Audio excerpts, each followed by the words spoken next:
"Don't touch me," barked Charles Whitmore, his voice sharp as glass, echoing through the marble halls of his mansion.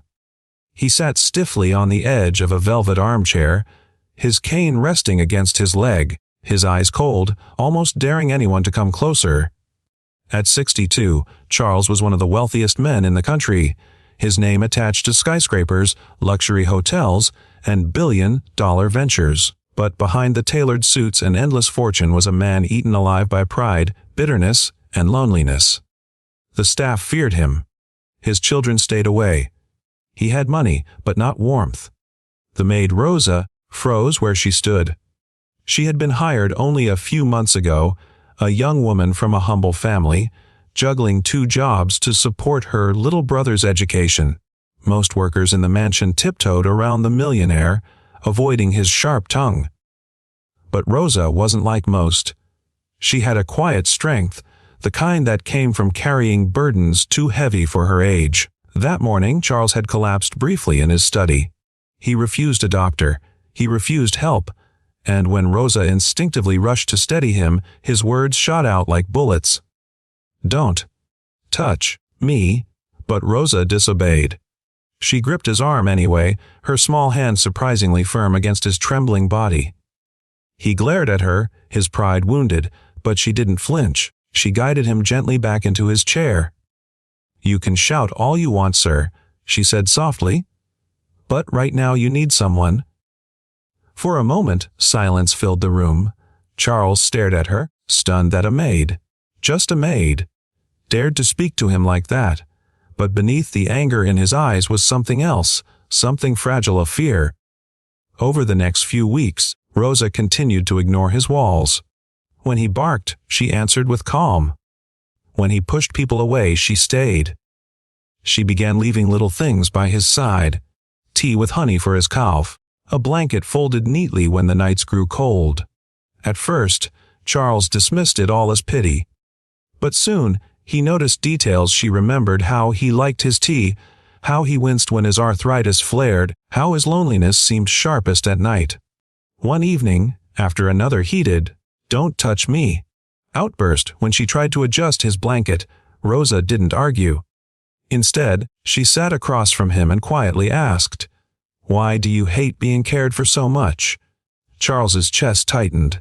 No one had ever asked him that, not even his children. For years, he had hidden behind his empire, convinced that love only led to weakness, that people wanted him for his wealth, not who he was.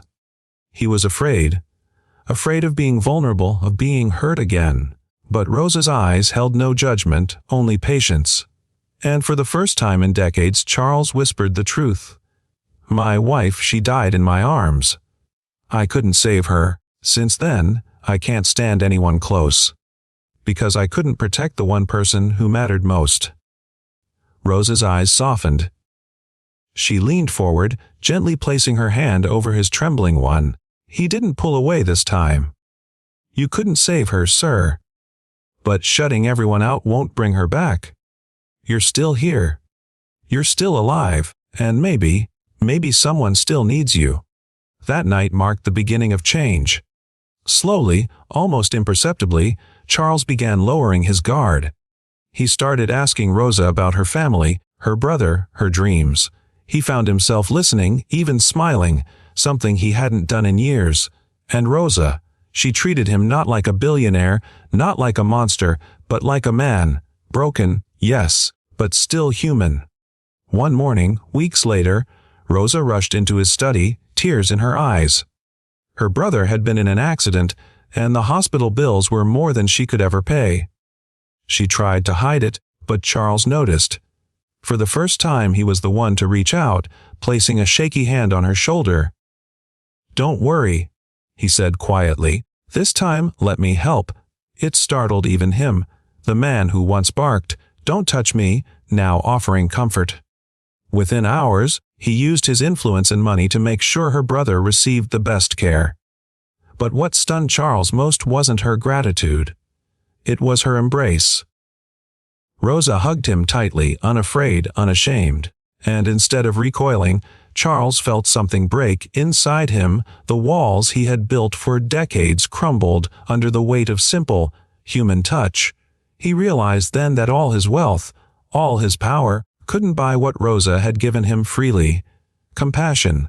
For the first time in years, Charles Whitmore let himself cry, and Rosa, the maid who dared to disobey him, stayed by his side.